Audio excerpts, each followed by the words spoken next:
Био әртүрлілік пен эко жүйені сақтауда қандай тетіктер қажет? Парламенттік комиссияның отырысында осы мәселе талқыланды. Елде ерте жүктіліктің алдын алу үшін не істеу керек? Сенатта аталған түйткілге арналған дөңгелек үстел өтті. Отандық қорғаныс өнеркәсібінің сапасы сын көтере ме? Палата депутаттары бұл проблеманы депутаттық сауал арқылы көтерді.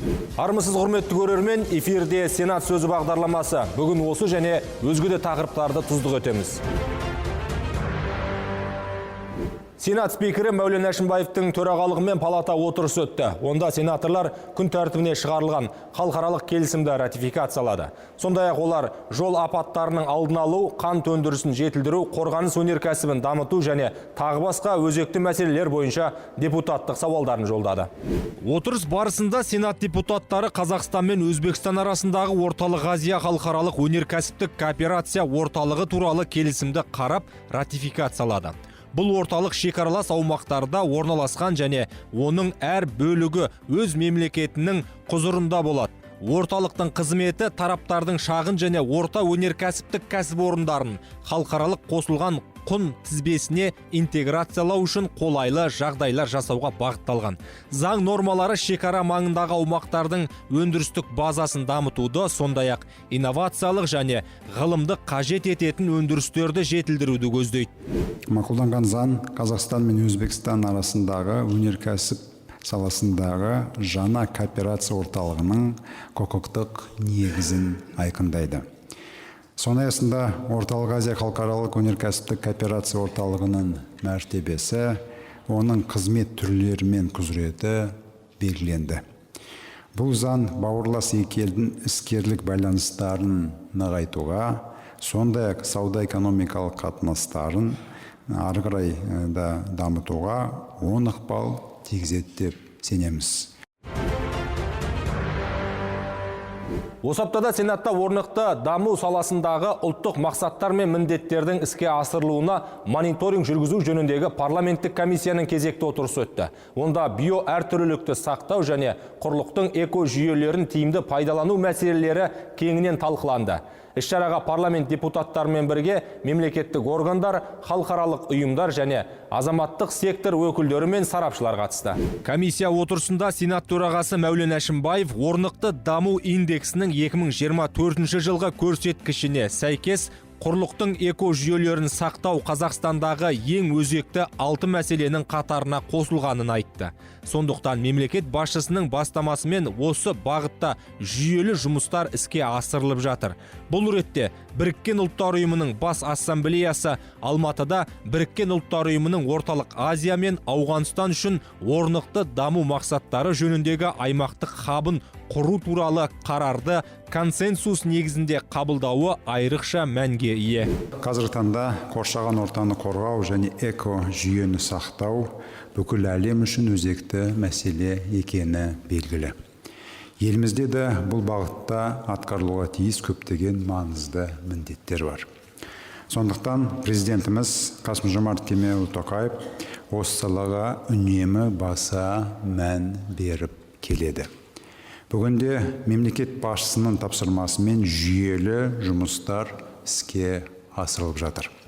Соның аясында Сенат депутаттары орман шаруашылығы мен ерекше қорғалатын табиғи аумақтарды топырақты қорғау саласын реттейтін заң жобаларына бастамашы болды.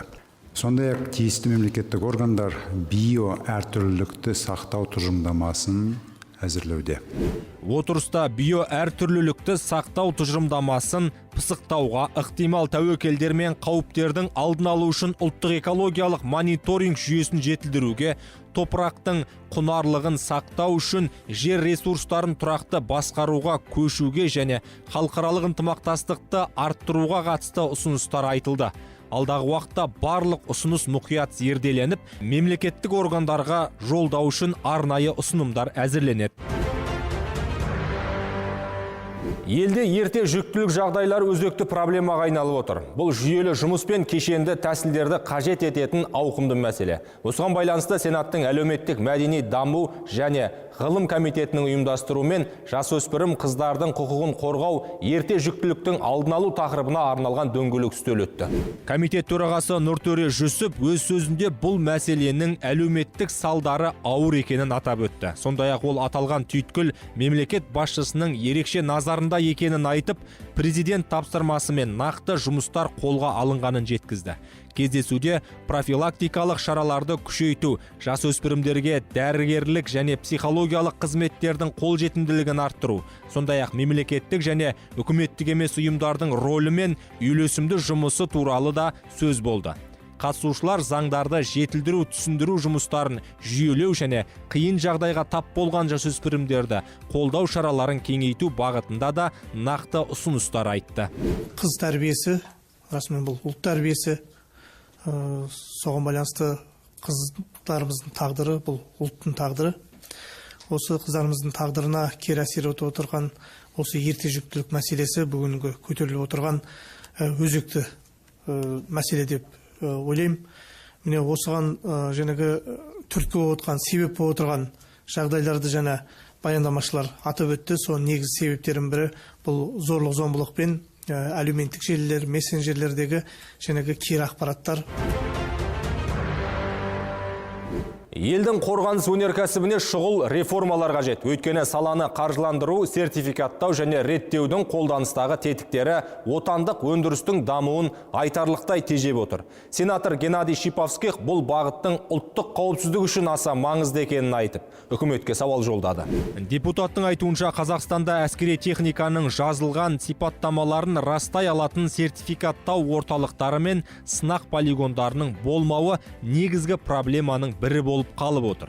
Нәтижесінде өндірілген броньды машиналар қолайсыз жағдайда сынақтан өтеді, ал оның қорғаныстағы шынайы қабілеті нақты іс жүзінде ғана тексеріледі. Бұл әскери қызметшілерге қосымша қауіп төндіретіні сөзсіз. Себебі техника тиісті стандарттарға сәйкес келмеуі мүмкін. Мемлекет басшысы 2023 жылы жолдауында қорғаныс өнеркәсіп кешенін дамыту қорын құруды тапсырды. Оның мақсаты отандық ғылыми техникалық әзірлемелер мен қорғаныс өнеркәсіп кешенінің ұйымдарын жаңғыртуды қаржылай қолдау болып табылатын. Қор құрылғаннан бері 1,5 жылдан астам уақыт өтті. Сол уақыт ішінде қордың қорғаныс өнеркәсібінің отандық кәсіпорындардың қаржыландыруы бойынша қандай да бір маңызды жобалар байқалмайды. Жобаларды қаржыландыруды шарттары да белгісіз. Осылайша қалыптасқан жағдай қорғаныс өнеркәсіп кешенінің жаңа кәсіпорындарын құруға кедергі келтіреді. Бәсекелестікті азайтады және отандық өндірісті дамыту мүмкіндіктерін шектейді. Әскери ұлттық стандарттарды әзірлеу және бекіту жөніндегі істердің жай-күйі туралы хабардар ету. Екінші, Қазақстан Республикасы қарулы күштерінің басқа да әскерлер мен әскери құрылымдардың мүддесіне өндірілетін қару-жарақ пен әскери техниканың броньды қорғанысының мәлімделген сипаттамаларына сәйкестігін тексеру жөніндегі сертификаттау орталығын құру мәселесін қарау.